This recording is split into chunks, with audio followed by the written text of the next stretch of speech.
Hello students, आज इस video में हम चैप्टर 3 संख्याओं के साथ खेलना प्रश्नावली 3.7 से थर्ड, फोर्थ और फिफ्थ क्वेश्चन सोल्व करेंगे।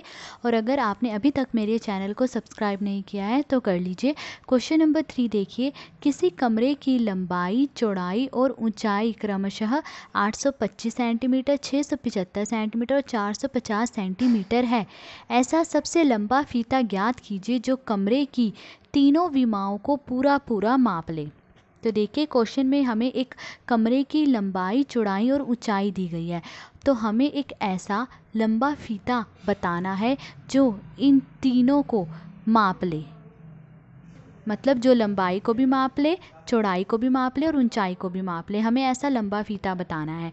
तो देखिए, जब भी किसी क्वेश्चन में अधिकतम शब्द आ जाए, अधिक से अधिक शब्द आ जाए या फिर लंबा शब्द आ जाए, ठीक है, तो हम वहाँ पे क्या करते हैं, महत्तम समापवर्तक ज्ञात करते हैं। तब देखिए, यहाँ पर शब्द आया है लंबा, तो हमें सबसे लंबा फीता बताना है। तो इसका मतलब हम यहाँ पर क्या करेंगे, महत्तम समापवर्तक निकालेंगे। तो देखिए, यहाँ पर हम महत्तम समापवर्तक ज्ञात करेंगे। मतलब महत्तम समापवर्तक ज्ञात करेंगे किस किस का, 825 का, 675 और 450 का। इन तीनों का हम क्या करेंगे, महत्तम समापवर्तक ज्ञात करेंगे। तो वो हम कैसे ज्ञात करेंगे, पहले हम इन तीनों के क्या करेंगे, अभाज्य गुणनखंड पता करेंगे कौन से हैं। सबसे पहले देखिए, 825 के अभाज्य गुणनखंड पता करेंगे। तो हम सबसे पहले छोटी संख्या देखेंगे जिससे 825 पूरी तरह भाग हो जाए। देखिए, 2 से 825 पूरी तरह भाग नहीं होगा, क्योंकि 2 से कौन सी संख्याएं भाग होती हैं पूरी तरह, जिनका इकाई का अंक क्या हो, 0, 2, 4, 6 या 8 हो। तो यहाँ तो इकाई का अंक 5 है, तो ये 2 से पूरी तरह भाग नहीं हो रही। उसके बाद देखिए, 3 से 825 पूरी तरह भाग हो रहा है। अगर मैं 825 को 3 से भाग दूँ तो क्या आएगा, 275 आएगा। अब देखिए, 275 3 से पूरी तरह भाग नहीं होगा, तो ये किससे पूरी तरह भाग होगा, 5 से। 5 से मैं 275 को भाग दूंगी तो क्या आएगा, 55 आएगा। ठीक है, अब ये दोबारा 55 किससे पूरी तरह भाग हो रहा है, 5 से। 5 एकम 5, 5 एकम 5। उसके बाद देखिए, 11 किससे भाग होगा पूरी तरह, 11 से ही। 11 एकम 11। तो 825 के अभाज्य गुणनखंड कौन से हैं, 825 के अभाज्य गुणनखंड हैं 3 गुणा 5 गुणा 5 गुणा 11। ठीक है, 825 के हैं। अब हम किसके पता करेंगे, 675 के। 675 के और फिर 450 के पता करेंगे अभाज्य गुणनखंड। तो देखिए, 675 के अभाज्य गुणनखंड, तो छोटी संख्या जिससे 675 पूरी तरह भाग हो जाए। देखिए, 2 से 675 पूरी तरह भाग नहीं होगा, क्योंकि इसका इकाई का अंक 5 है। 2 से वो पूरी संख्याएं पूरी तरह भाग होती है जिनका इकाई का अंक 0, 2, 4, 6 या 8 होते हैं। 2 से पूरी तरह भाग नहीं होगा। 3 से देखिए पूरी तरह भाग हो जाएगा। 3 से हम इसे भाग देंगे तो क्या आएगा, 225 आएगा। ठीक है, अब देखिए, 225 फिर 3 से पूरी तरह भाग हो जाएगा। 225 को 3 से भाग देंगे, कितना आएगा, 75 आएगा। अब 75 देखिए 3 से फिर पूरी तरह भाग हो जाएगा। 75 को 3 से भाग देंगे, क्या आएगा, 25 आएगा। 25 जो है 3 से पूरी तरह भाग नहीं होगा, किससे पूरी तरह भाग होएगा, 5 से। 5 पंजे 25 और 5 एकम 5। तो 675 के अभाज्य गुणनखंड कौन से हैं, 3 गुणा 3 गुणा 3 गुणा 5 गुणा 5। ये क्या है, 675 के अभाज्य गुणनखंड। अब 450 के अभाज्य गुणनखंड पता करेंगे कौन से हैं। देखिए, ये 2 से पूरी तरह भाग हो जाएगा, क्योंकि इसका इकाई का अंक क्या है, 0 है। तो अब 450 को 2 से भाग देंगे तो क्या आएगा, 225 आएगा। फिर देखिए, 225 2 से पूरी तरह भाग नहीं होता, 3 से 225 पूरी तरह भाग हो जाता है। 225 को 3 से भाग देंगे तो क्या आएगा, 75 आएगा। ठीक है, फिर 75 फिर 3 से पूरी तरह भाग हो जाता है। 75 को 3 से भाग देंगे तो क्या आएगा, 25 आएगा। 25 देखिए 5 से पूरी तरह भाग हो जाता है। 5 पंजे 25 और ये 5 एकम 5। ठीक है, तो 450 के अभाज्य गुणनखंड कौन से हैं, 2 गुणा 3 गुणा 3 गुणा 5 गुणा 5। ठीक है, अब हमें इनका महत्तम समापवर्तक बताना है। तो क्या होगा, महत्तम समापवर्तक क्या होता है, इन तीनों के अभाज्य गुणनखंडों में जो गुणनखंड साझा होगा, मतलब एक जैसा होगा। तो देखिए, सबसे पहले 3 देखिए, 3 इसमें भी है, इसमें भी है और इसमें भी है। इसका मतलब पहला साझा गुणनखंड 3। ठीक है, उसके बाद देखिए 5 इसमें भी है और इसमें भी है, तो दूसरा गुणनखंड साझा कौन सा है, 5। तो हम 3 को क्या करेंगे, गुणा करेंगे 5 से। ठीक है, उसके बाद देखिए फिर 5 है, तो देखिए इसमें भी है 5 और इसमें भी है 5, तो इसका मतलब अगला साझा गुणनखंड फिर से 5 है। ठीक है, अब देखिए 11 ना तो वो इसमें है और ना ही इसमें है, तो इसका मतलब सिर्फ साझे गुणनखंड कौन से थे, 3, 5 और 5। अब जो भी साझे गुणनखंड आते हैं उन्हें हम क्या कर देते हैं, गुणा कर देते हैं, तो महत्तम समापवर्तक आ जाता है। अब इन्हें गुणा कर देंगे तो महत्तम समापवर्तक देखिए 3 पंजे 15, ठीक है, 3 पंजे 15, 15 पंजे 75, तो महत्तम समापवर्तक क्या आ गया, 75। तो अतः सबसे लंबे फीते का माप क्या है, 75 सेंटीमीटर। हमें यही बताना था कि सबसे लंबा फीता कौन सा होगा, जो उस कमरे की लंबाई, चौड़ाई और ऊंचाई को माप ले। तो सबसे लंबे फीते का माप है 75 सेंटीमीटर। ये था क्वेश्चन नंबर 3। अब क्वेश्चन नंबर 4 सोल्व करेंगे। क्वेश्चन नंबर 4 देखिए, 6, 8 और 12 से विभाज्य 3 अंकों की सबसे छोटी संख्या ज्ञात कीजिए। तो इस क्वेश्चन में हमें 3 अंकों की सबसे छोटी संख्या बतानी है जो 6, 8 और 12 से विभाज्य हो, मतलब 6, 8 और 12 से पूरी तरह भाग हो जाए, ऐसी 3 अंकों की सबसे छोटी संख्या बतानी है। तो वो हम कैसे बताएंगे, हम क्या करेंगे, 6, 8 और 12 का लघुत्तम समापवर्त्य निकाल लेंगे, मतलब एलसीएम निकाल लेंगे। तो देखिए यहाँ पर हमने सबसे पहले 6, 8 और 12 का लघुत्तम समापवर्त्य ज्ञात करना है। लस मतलब लघुत्तम समापवर्त्य ज्ञात करना है। तो अब देखिए 6, 8 और 12 का लघुत्तम समापवर्त्य कैसे पता करेंगे। तो सबसे पहले हम वो छोटी संख्या देखेंगे जिससे कम से कम इन दो संख्याएं जो हैं पूरी तरह भाग हो जाएं। इन तीनों में से कम 2 संख्याएं तो उस संख्या से कट जाए, ऐसी संख्या देखेंगे। तो देखिए ऐसी संख्या क्या है, 2। 2 से ये तीनों ही कट रही हैं। वैसे हमें कौन सी देखनी होती है, कम से कम 2 कट रही हों, पर 2 से तो तीनों ही कट रही हैं, तो 2 से काट लेंगे। 2 तिये 6, 2 चौके 8, 2 छिके 12। अब देखिए ये दोबारा ये 2 संख्याएं किससे कट रही हैं, 2 से कट रही है, तो 2 से काट लेंगे।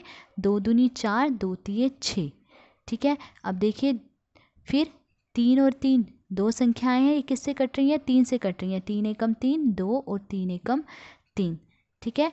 तो अब लघुत्तम समापवर्त्य देखिए क्या होगा। लघुत्तम समापवर्त्य हम इन्हें क्या करेंगे, गुणा कर देंगे। 2 गुणा 2 गुणा 3 गुणा 2, इन्हें गुणा कर देंगे। देखिए 2 दूनी 4, 4 ते 12, 12 दूनी 24। तो लघुत्तम समापवर्त्य क्या आ रहा है, 24 आ रहा है। अब देखिए 24 जो है 6 से भी पूरी तरह भाग होता है, 8 से भी पूरी तरह भाग होता है और 12 से भी पूरी तरह भाग होता है। मतलब 24 6, 8 और 12 से विभाज्य है। पर हमें तो 3 अंकों की सबसे छोटी संख्या बतानी है, ये तो सिर्फ 2 अंक हैं, ठीक है। तो इसका मतलब ये वो संख्या नहीं होगी। अब 3 अंकों की सबसे छोटी संख्या कौन सी है, 3 अंकों की सबसे छोटी संख्या है 1 और उसके बाद ये 2 जीरो, मतलब कि 100 क्या है, 3 अंकों की सबसे छोटी संख्या है। अगर 4 अंकों की सबसे छोटी संख्या पूछी होती तो हम क्या करते, 1 लिखते और उसके आगे 3 जीरो लिख देते, वो क्या होती 4 अंकों की सबसे छोटी संख्या। पर 3 अंकों की कही गई है, तो देखिए 3 अंकों की सबसे छोटी संख्या क्या है, 100।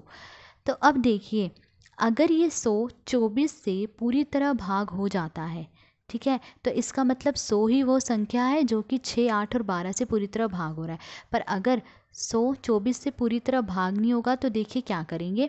तो पहले 100 को हम 24 से भाग दे देंगे। देखिए 100 को 24 से भाग देंगे, देखिए कितने पे जाएगा ये, देखिए 24 पंजे 120 होता है, ठीक है, वो तो बड़ा हो रहा है, तो कितने पे जाएगा, ये 4 पे जाएगा। 24 चौके 96। अब इसे काट लेंगे। देखिए 10 में से 6 गए 4, ठीक है। अब देखिए तो अतः वांछित संख्या, मतलब जो संख्या हमें चाहिए वो कैसे पता चलेगी हमें, हम क्या करेंगे, 100 में से जो शेष आया है 4 उसे घटा देंगे और क्या जोड़ देंगे, जिससे हम भाग दे रहे हैं 24, ये जोड़ देंगे तो हमें वो संख्या मिल जाएगी जो 6, 8 और 12 से भाग हो रही है, 3 अंकों की सबसे छोटी संख्या। तो देखिए हम पहले प्लस प्लस वालों को जोड़ लेंगे, एक जैसे निशान वालों को। 100 और 24 को जोड़ेंगे, कितना आएगा, 124। फिर 124 में से 4 घटा देंगे, 124 में से 4 गए, कितना आया, 120। तो वांछित संख्या मतलब जो संख्या हमें चाहिए वो 120 है। तो 3 अंकों की सबसे छोटी संख्या 120 है, जो कि 6, 8 और 12 तीनों से पूरी तरह भाग हो रही है। ये था क्वेश्चन नंबर 4। अब क्वेश्चन नंबर 5 देखिए। क्वेश्चन नंबर 5 है 8, 10 और 12 से विभाजित 3 अंकों की सबसे बड़ी संख्या ज्ञात कीजिए। तो इस क्वेश्चन में हमें 3 अंकों की सबसे बड़ी संख्या बतानी है जो कि 8, 10 और 12 तीनों से विभाज्य हो जाए, तीनों से पूरी तरह भाग हो जाए। तो वो पता करने के लिए हम क्या करेंगे, पहले इन तीनों का एलसीएम मतलब कि लघुत्तम समापवर्त्य पता करेंगे क्या आएगा। तो देखिए यहाँ पर हमने पहले 8, 10 और 12 का लघुत्तम समापवर्त्य ज्ञात करना है। तो 8, 10 और 12 का लघुत्तम समापवर्त्य ज्ञात करेंगे तो वो छोटी संख्या जिससे कम इन तीनों में से 2 संख्याएं तो कट ही जाए। पर देखिए 2 है, उससे ये तीनों ही कट रही हैं। तो 2 से काट लेंगे, 2 चौके 8, 2 पंजे 10, 2 छिके 12। उसके बाद देखिए फिर इन तीनों में से कोई 2 संख्या मतलब कम से कम 2 संख्या जो है पूरी तरह से कट जाए। तो वो कौन सी संख्या है, 2 से कट रही हैं। देखिए 4 और 6 दोनों कट रही हैं, 2 दूनी 4, 5 और 2 तिये 6। अब देखिए अब हम यहीं पर रोक देंगे क्योंकि हमें क्या चाहिए, वो संख्या चाहिए जिससे कम से कम इन तीनों में से 2 संख्याएं तो कटे। पर ऐसी कोई संख्या नहीं है, ठीक है, जो इन तीनों में से किसी 2 को काट दे। ठीक है, तो हम यहीं पर रोक देंगे। तो देखिए लघुत्तम समापवर्त्य क्या आएगा, 2 गुणा 2 गुणा 2 गुणा 5 गुणा 3। तो इन्हें गुणा कर लेंगे हम, 2 दूनी 4, 4 दूनी 8, 8 पंजे 40, 40 को 3 से गुणा करेंगे क्या आएगा, 120। तो लघुत्तम समापवर्त्य क्या आया है, 120 आया है। तो अब देखिए 3 अंकों की सबसे बड़ी संख्या कौन सी है, हमें तो ये बताना ना कि 3 अंकों की सबसे बड़ी संख्या जो 8, 10 और 12 से विभाज्य हो। तो देखिए 3 अंकों की सबसे बड़ी संख्या कौन सी है, 3 बार 9 मतलब 999। अगर 4 अंकों की सबसे बड़ी संख्या कही होती तो 4 बार 9। 5 अंकों की सबसे बड़ी संख्या कौन सी है, 5 बार 9। ठीक है, तो 3 अंकों की सबसे बड़ी संख्या क्या है, 999। अब देखिए अगर 999 120 से पूरी तरह भाग हो जाता है तो इसका मतलब यही वो संख्या होगी। तो देखिए 999 को मैं 120 से भाग दे दूंगी। तो देखिए 120 से भाग देंगे तो पहले हम क्या करेंगे, हम 12 से 99 को भाग दे के देखेंगे। ठीक है, देखिए 12 अट्ठे 96, 12 निम्मे 108। 108 बड़ा हो रहा है 99 से। ठीक है, 12 निम्मे 108 बड़ा हो रहा है तो हम एक कम कर देंगे, हम किससे करेंगे, 12 अट्ठे 96, 8 से गुणा करेंगे। तो इसका मतलब 120 को हम किससे गुणा करेंगे, 8 से गुणा करेंगे। तो देखिए 120 को 8 से गुणा करेंगे, 8 को 0 से गुणा करेंगे 0, 8 दूनी 16, 8 एकम 8 और 1 9, 960 आ रहा है। तो इसका मतलब ये कितने पे जा रहा है, 8 पे जा रहा है, क्या आएगा 960। अब इसे घटा लेंगे, यहाँ 9 में से 0 गए 9, 9 में से 6 गया 3। अब देखिए शेष बच गया, तो इसका मतलब 999 वो संख्या नहीं है जो कि 8, 10 और 12 से पूरी तरह भाग हो जाए। तो वांछित संख्या मतलब जो संख्या हमें चाहिए वो कैसे मिलेगी, अतः वांछित संख्या हमें कैसे मिलेगी, हम क्या करेंगे 999 में से घटा देंगे क्या, 39। तो हमें वांछित संख्या मतलब 3 अंकों की सबसे बड़ी संख्या मिल जाएगी जो 8, 10 और 12 से विभाज्य हो। तो 999 में से 39 गए, कितना आएगा 960। तो इसका मतलब 960 वो संख्या है 3 अंकों की सबसे बड़ी संख्या जो कि 8, 10 और 12 से विभाज्य हो रही है, पूरी तरह भाग हो रही है। तो आज इस वीडियो में हमने 3rd, 4th और 5th क्वेश्चन सोल्व करा। अगर आपको वीडियो अच्छी लगी हो तो please like, share and subscribe. Thank you.